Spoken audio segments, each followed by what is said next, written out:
Guess who's back? Back again. There's no God. Tell a friend. Welcome, ladies. Well, why am I welcoming you? I'm the one coming back. Alright, first things first. Even though I'm not in the mood, much in the mood to talk about it right this very instant, I did promise that at my very earliest opportunity, I would take Mr. Keane's Atheist Challenge. So here you go. Number 1, would I prefer that there be a God? Well, let me see. Nope, I sure as fuck wouldn't.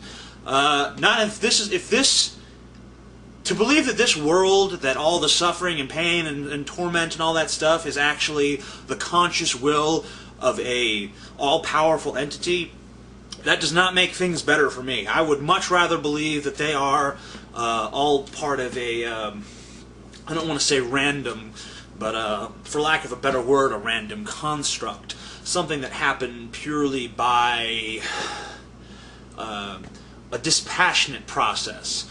Not something that was, designed this way by some sort of conscious being. I think that would be, well, that'd just be shit. I mean, George Carlin put it best. Results like these do not belong on the resume of a supreme being. This is the kind of shit you'd expect from an office temp with a bad attitude. I think that's how he put it. If God were to be proven and it required service, would I do anything it told me to? Yes, because I don't want to go to hell. Whose life is more valuable, a 5-year-old child or a 50-year-old woman? I don't know. I mean, what is this? Is this 50-year-old woman a crack whore or a scientist? I'm not sure. I mean, is this 5-year-old child going to grow up to be an astrophysicist? I mean, it kind of depends. I mean, I need to know more about the question. If I'm just going to base it on that, I'd say the child. But if the woman is the president of the United States or something, yeah. What would it take for me to believe in God? Just see him, I mean, all he would have to do is do something. I mean, to do something that, substantial, that we could all see and could be measured, and I mean, I believe in rain. I believe in, I believe in sunshine and flowers and trees and birds, because I can see them and they're there, and we know that they exist, and we all agree. We have a consensus that these things are real. I mean, well, unless there's that whole Descartes demon fucking with us or whatever. But I mean, barring that, we all know these things exist. We see them every day. We don't see any sort of God. We don't see its influence, and we can't, no. So that's that question. Have I ever done anything that could be defined as altruistic? Nope. Would I take a pill that would make me immortal? Depends. I mean, how immortal? I mean, are we immortal like bulletproof and can survive car crashes and all that? Or just immortal in the sense that I don't age? I wouldn't want something that would make me absolutely invincible, because then I'd get too scared of getting caught in a landslide and being buried under a bunch of snow and living out an eternity of solitude and encased in ice. That's not a good thing. So don't want that.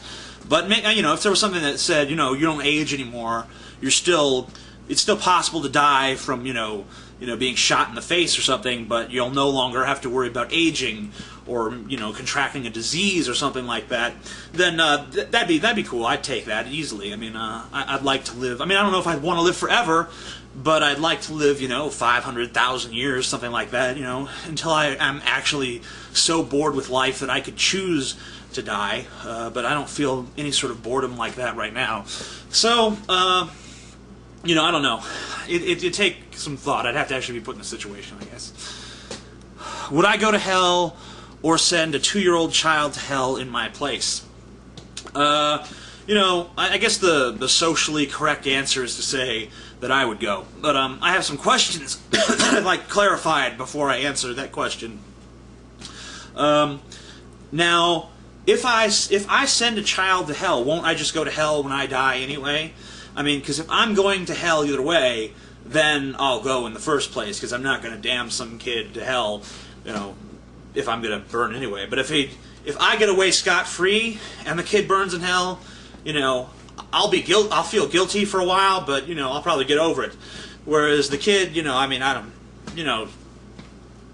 care. So, fuck the kid. He can burn in hell for all I give a shit. Let's see. If I had to pick a god, which one would I choose?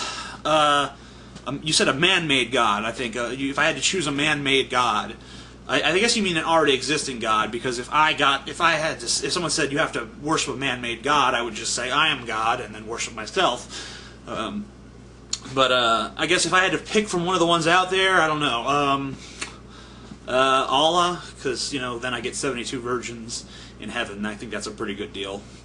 I mean, you know, 72 for an eternity, though, really, when you think about it, is not that good of a deal. I mean, because, I mean, 72, I mean, if you just fuck one a year, after 72 years, you're fucked.